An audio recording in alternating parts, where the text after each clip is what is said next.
Hi everyone.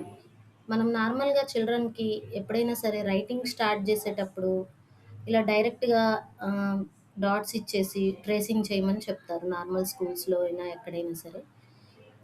Pencil డైరెక్ట్‌గా పట్టిస్తారు పిల్లలతో. So, ఇది రాంగ్ మెథడ్ అనమాట. ఇలా చేయించకూడదు పిల్లలతో. ఫస్ట్ ఎప్పుడైనా సరే రైటింగ్ స్టార్ట్ చేసే ముందు ఇలాంటి సెన్సరీ శాండ్‌లో కానీ, లేదంటే గ్రెయిన్స్ యూజ్ చేసి కానీ, ఆటా యూజ్ చేసి కానీ, వాళ్ళకి tracing lines, standing lines, sleeping lines, patterns అన్నీ కూడా వాళ్ళ ఫింగర్‌తో వాళ్ళే ట్రేస్ చేసేలాగా వాళ్ళని ట్రైన్ చేయాలి. అలా చేయడం వల్ల వాళ్ళకి దాని మీద ఒక అవగాహన అనేది వస్తుంది.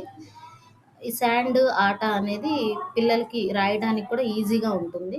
ఆ తర్వాత థ్రెడ్స్ యూజ్ చేయాలి. ఇలాంటి సెన్సరీ థ్రెడ్స్ కానీ, రఫ్‌గా ఉండే స్లేట్స్ కానీ, అలాంటివి యూజ్ చేసి పిల్లలతో పాయింటింగ్ ఫింగర్‌తో ట్రేస్ చేయించాలి. Slanting lines, up curve, down curve, right curve, left curve ఇలా అన్ని కర్వ్స్, ప్యాటర్న్స్ మనం ఇలా ఫింగర్‌తో యూజ్ చేసి వాళ్ళకి ట్రేస్ చేయించడం వల్ల ఫ్యూచర్‌లో పెన్సిల్ గ్రిప్‌కి వాళ్ళకి యూజ్ అవుతుంది.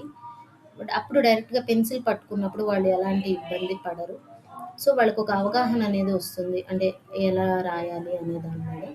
వాళ్ళకేదైనా సెన్సరీ ఉన్నా, గ్రిప్పింగ్ ప్రాబ్లమ్స్ ఉన్నా, మెయిన్‌గా స్పెషల్ కిడ్స్‌లో ఆ గ్రిప్పింగ్ ప్రాబ్లమ్స్ అనేవి, సెన్సరీ ఇష్యూస్ అనేవి పోతాయి. ఇలాంటి థ్రెడ్స్ యూజ్ చేసి వాళ్ళకి ప్రీ రైటింగ్ స్కిల్స్‌లో నేర్పించాలి. ఆ తర్వాత మనం వచ్చేసి వాటిని రైస్ గ్రెయిన్స్ లాంటివి వాడి కూడా వాళ్ళకి యూజ్ చేసి వాడొచ్చు.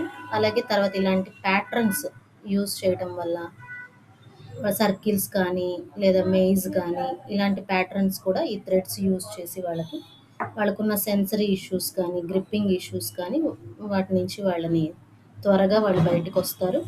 సో, నెక్స్ట్ మనము పెన్సిల్స్ ఇచ్చినప్పుడు అవి సాఫ్ట్‌గా ఉంటాయి కదా!